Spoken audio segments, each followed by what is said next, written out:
মন্ত্রী নেতা যারা আছে তৃণমূলের, মুখ্যমন্ত্রীকেও দরকার হলে জিজ্ঞাসা করবেন যে পঞ্চদশ সম্মেলনের কথা তারা জানে কিনা, কত সালে হয়েছিল, সেখানে কি সিদ্ধান্ত হয়েছিল, সরকার আদর্শ নিয়োগকর্তা হবে কিনা, এটা যে ইউএনও চার্টারে লেখা আছে, এগুলো ওনারা জানেন কিনা জিজ্ঞাসা করবেন।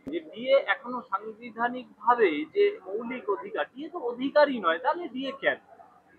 এইটা ডিএ যে আমাদের ফান্ডামেন্টাল রাইট বা মৌলিক অধিকার, এটি হচ্ছে যে রিভিউয়ের সময় যে জাজেরা ছিলেন, হরিশ ট্যান্ডন এবং আরেকজন যে জাজ ছিলেন, তারা এই অর্ডার দিয়েছিলেন যে এটা হচ্ছে ফান্ডামেন্টাল রাইট। এবার কেন তারা এটাকে ফান্ডামেন্টাল রাইট বলেছে, তার কারণ ডিএটা হচ্ছে আমাদের বেতনের অংশ।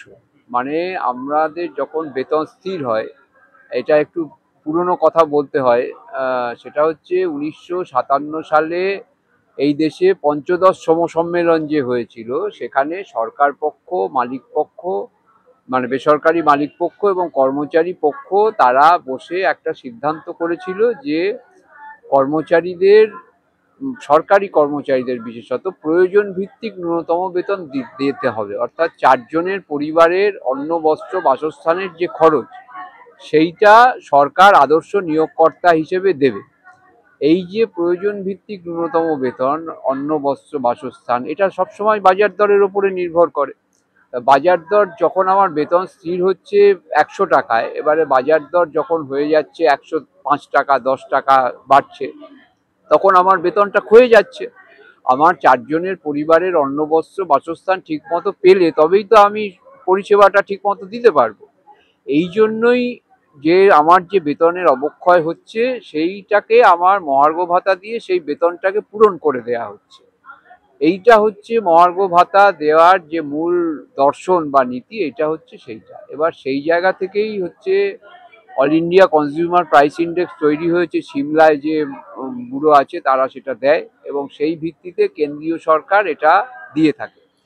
এবারে যখন আমাদের বেতন রিভিশন হয়, মানে নতুন বেতন কাঠামো তৈরি হয়, তখন কিন্তু all India consumer price index অনুযায়ী যে সূচক থাকে, সেই সূচকের ভিত্তিতে হয়। যেমন 2009-এর যে রোপা যখন হয়েছিল, তখন যে সূচক ছিল সম্ভবত 532 বা এরকম একটা, 600 বা এরকম ছিল, আমার এক্ষুনি মনে পড়ছে না, তার ভিত্তিতে আমাদের বেতনটা নির্ধারিত হয়েছিল।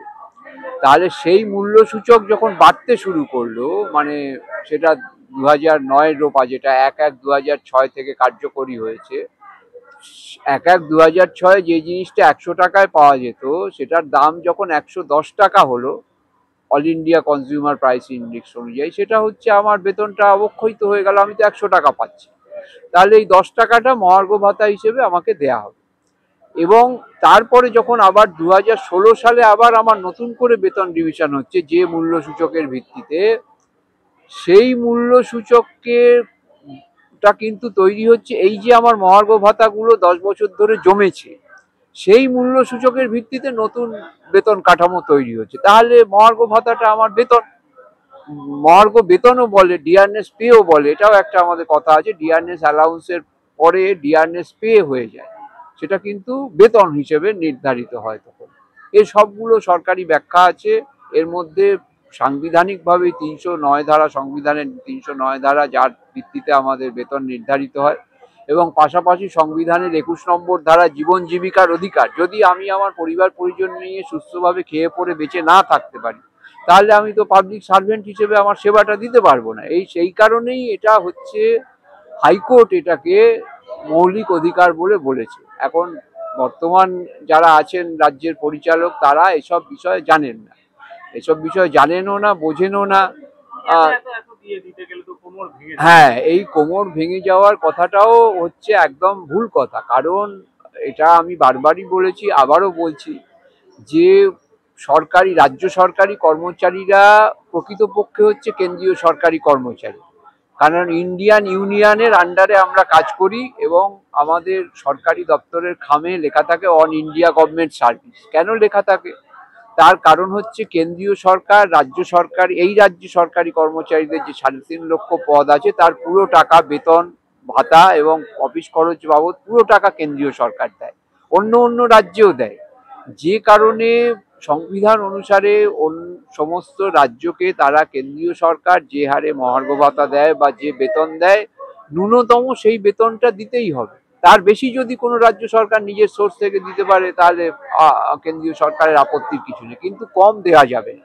এটা সারা ভারতবর্ষেই এটা প্রচলিত, এবং এইটা সারা ভারতবর্ষে এটা প্রচলিত বলেই সরকার সেখানে বেতনটা all India consumer price index অনুযায়ী দেয় বলেই সেখানে কিন্তু প্রাইভেট সেক্টরেও বেতন বেশি। একটা প্রাইভেট সেক্টরে আইটি সেক্টরে এখানে একজন কর্মচারী বেতন পায় 12,000 টাকা, সেটা কর্ণাটকে গেলে পায় 36,000 টাকা। তার কারণ কি, কেন 3 গুণ? না, কর্ণাটকের কর্মচারী এআইসিপিআই অনুযায়ী তার বেতন নির্ধারিত হয়, তিনি মহার্ঘ ভাতা পান, সেই জন্যে সেখানে প্রাইভেট মালিকরা দিতে বাধ্য হয়। 1% মহার্ঘ ভাতা বাড়লে এখানে 6 টাকা দৈনিক মজুরি বাড়ে। সুতরাং অর্থনীতির সাথে পুরো ব্যাপারটা জড়িত। কেইনসীয় যে অর্থনীতি, যে সরকার এটাকে 1930-এর দশকে আমেরিকায় যখন মন্দা এসেছিল তখন কেইনসের তত্ত্ব আসে যে সরকারকে এই সামাজিক ক্ষেত্রে টাকা ঢালতে হবে, এবং সেই জায়গা থেকেই এই যে বেতনের অবক্ষয় এই সমস্ত তত্ত্ব আসে, এবং সেখান থেকে রাষ্ট্র এই দায়িত্বটা নেয়। এই ব্যাপারটা এই রাজ্যে যারা পরিচালক আছে তারা কারো জানেন না, তাদের আর যারা আমলা আছে তারা তো কেন্দ্রীয় হারে এআইসিপিআই অনুযায়ী ডিএ পেয়ে যাচ্ছেন। তারা বিশ্বাস করেন মুখ্যমন্ত্রী একজন এত বড় পলিটিশিয়ান এবং প্রশাসক জানেন না না, তিনি জানেন না। তিনি তো কিছুদিন আগে বলতেন যে তিনি নাকি একমাত্র পেনশন দেন। যখন আমরা এখান থেকে সংগ্রামী যৌথ মঞ্চ থেকে বললাম যে পেনশন আমরা নিজেদের টাকায় পাই, কারণ আমাদের চাকরির শুরু থেকে যে প্রভিডেন্ট ফান্ডে টাকা কেটে রাখা হয়, যে টাকাটা সরকার বাজারে খাটায়, যেটা সরকারকে বাজার থেকে ধার নিতে গেলে 20% সুদ দিতে হতো, সেটা আমাদের 6%, 7% সুদ দেন, আর বাকি টাকাটা তারা বাজারে খাটান, এবং সেই টাকাটার থেকে যে লাভ হয় পেনশন ফান্ড, সেখান থেকেই পেনশন দেওয়া হয়। এটা মুখ্যমন্ত্রীর কোনো কৃতিত্ব নয়, কারো পৈতৃক সম্পত্তি থেকে দেওয়া হয়। এই কথা বলার পরে জানি না উনি বুঝেছেন কিনা, ইদানিং আর দেখছি উনি সেটা বলছেন না। তো উনি যদি এইটা বুঝে থাকেন, তা আমি শুনলাম যে একটি রিলে দেখলাম যে প্রাক্তন যে একজন আইএএস অফিসার জওহর সরকার, তিনি নাকি মুখ্যমন্ত্রীকে বোঝাতে গেছিলেন, তখন মুখ্যমন্ত্রী বলেছে যে না না, ওরা আন্দোলন করে, দিয়ে দেবো না। তো এই যদি একজন মুখ্যমন্ত্রীর মনোভাব হয় যে যেটা দেওয়ার কথা, তিনি যে টাকা কেন্দ্রীয় সরকারের থেকে পেয়ে গেছেন, রাজ্য সরকারি কর্মচারীদের পুরো টাকা, আর কেন্দ্রীয় সরকারি এই যারা বোর্ড কর্পোরেশন পঞ্চায়েত শিক্ষক তাদের 60% টাকা গ্র্যান্টি নেট বাবদ তারা পেয়ে গেছে, তো সেই টাকাটা কেন দিচ্ছেন না? হ্যাঁ, সুপ্রিম কোর্টও তো সেটাই বলেছে যে 2009-এর রোপায় বলা ছিল, 2009-এর রোপার বেতন নির্ধারিত হয়েছিল এআইসিপিআই অনুযায়ী, ইন্ডেক্স অনুযায়ী, এবং সেই অনুযায়ী টাইম টু টাইম রোপায় বলা আছে ডিএ দেওয়ার কথা, সেইটাই সুপ্রিম কোর্ট বলেছে যে আপনাদের দিতেই হবে। তো এটা মুখ্যমন্ত্রী হয় উনি বোঝেন না, মানে আমার তো মনে হয় যে উনি 2010 সালে এটা বুঝতেন, কারণ তখন উনি মুখ্যমন্ত্রী ছিলেন না, তখন বলেছিলেন যে সরকার দিয়ে দিতে পারে না, তার ক্ষমতায় থাকার অধিকার নেই, তখন উনি এটা বুঝেছিলেন। তখন উনি জানতেন যে টাকা কেন্দ্রীয় সরকারের টাকা এইভাবে আছে, কিন্তু যেই ক্ষমতায় বসেছেন সেই টাকাকে উনি কি করে ভোট ব্যাংকের হিসেবে ব্যবহার করবেন, ওনার ক্ষমতা রাখবার জন্য ব্যবহার করবেন।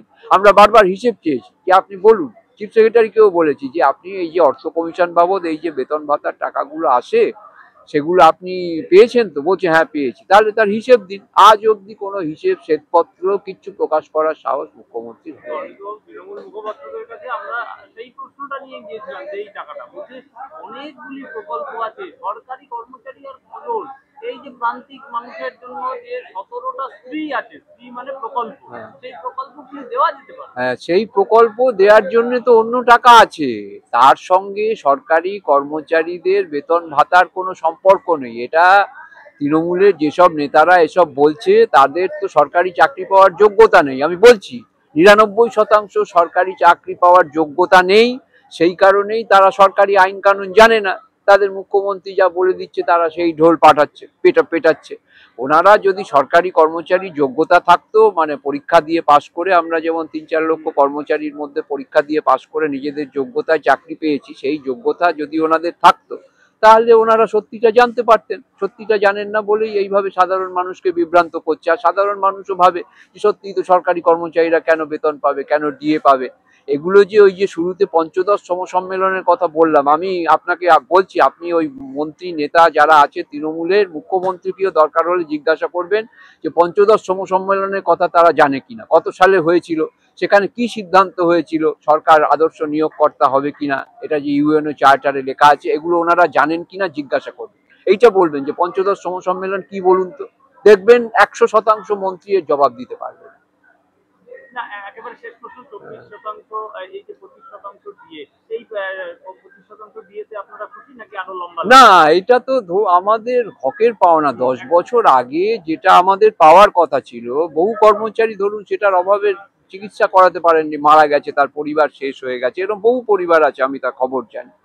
তো এটা তো আমাদের কোনো আশা নিরাশার প্রশ্ন না। আমরা এটা হকের টাকা, মুখ্যমন্ত্রী নাকি কোথায় বলেছে ভালোবেসে দেবো, ওনার এই ভালোবাসার কোনো ব্যাপার নেই তো।